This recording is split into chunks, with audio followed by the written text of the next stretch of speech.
Hey, how you doing? So, you remember Sudoku? Like say you'd see it in newspapers, you'd sometimes see it in like say, your local Dollar Tree, like say you'd see them like in little books and all that. But do you remember the time frame when it got really big? So, what we're gonna do is we're gonna discuss like a little bit of the history, and at the same time when around the time frame when it got big. And by big I mean big. Let's get right into talk about it. If you're really wondering, well, the roots of Sudoku, how far did they go back to? Well, they go back to around the time of the Chinese Magic Square. Um, around like say 20, around the say these were like say they might get some like influence from Chinese Magic Squares. However, the modern version of Sudoku was born in Switzerland during the 18th century, thanks to mathematician Leonhard Euler's Latin squares. If you're trying to think, like, say, wait, what? How did it go? If you're afraid of say, okay, so it was done by a mathematician in the 18th century. Okay, well, problem answered, so there. Well, the modern version of Sudoku was likely designed by Howard Garnes, a 74-year-old retired architect and freelance public constructor from Cartersville, Indiana. And how did, like, say, okay, so this is when it got starts. But when did it suddenly, gain traction?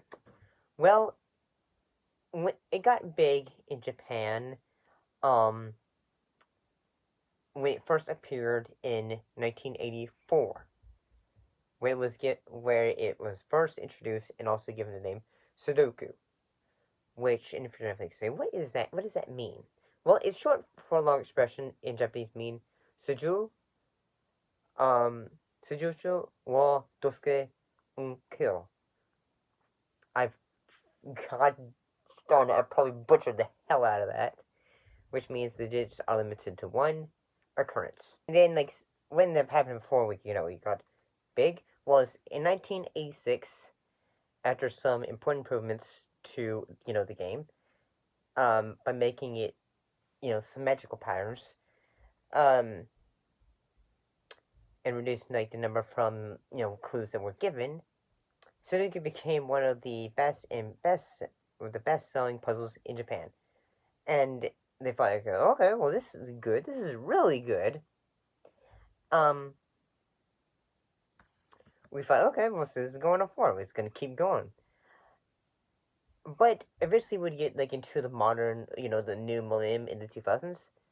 In 2004, Wayne Gould, a retired Hong Kong judge, as well as a puzzle fan and a computer programmer, visited London trying to convince the editors of the Times to publish Sudoku puzzles. How'd that go? For the London Times editors.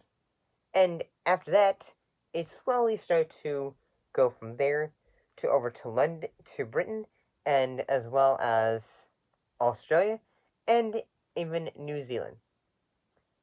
3 days later, the new Daily Mail began publishing Sudoku puzzles titled as Code Number. And the Daily Chronograph of Sydney followed on May 20th, 2005. The puzzle was, after that, the puzzle was regularly published in many national newspapers in the UK, including the Daily Telegraph, the Independent, the Guardian, and the Sun, and the Daily Mirror. Then, in July of 2005, Channel 4 included a daily Sudoku game in their teletext survey, and Sky One launched the world's largest Sudoku puzzle. If you're wondering how big was that?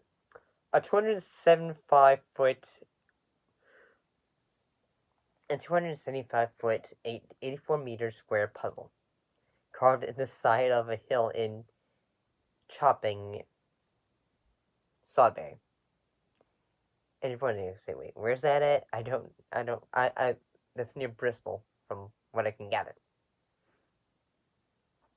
So, okay, so it's going well over across the pond. But what, did it get bigger? Well, in April of 2005, Sudoku completed a full circle and arrived in Manhattan as a feature in the New York Post. On July 11th of 2005, the Sudoku craze spread to other parts of the U.S. when both the Daily News and USA Today launched Sudoku puzzles on the same day. Thinking, okay, well, it's going good. It's going good. By 2006, the whole popularity of it had grown from like say where it was at to bigger and bigger and bigger. Like say suddenly like you'd have like say uh folk club like groups of fans like folks that were really big into it and all that. And eventually, like if this is rather interesting, it eventually was described as the uh robot Roblox cube of the 21st century. Rubik's cube is. And then like here's the thing about it, like so you can get different sizes of Sudoku, like rather big, small, and all that. You can even get them based on around the holidays.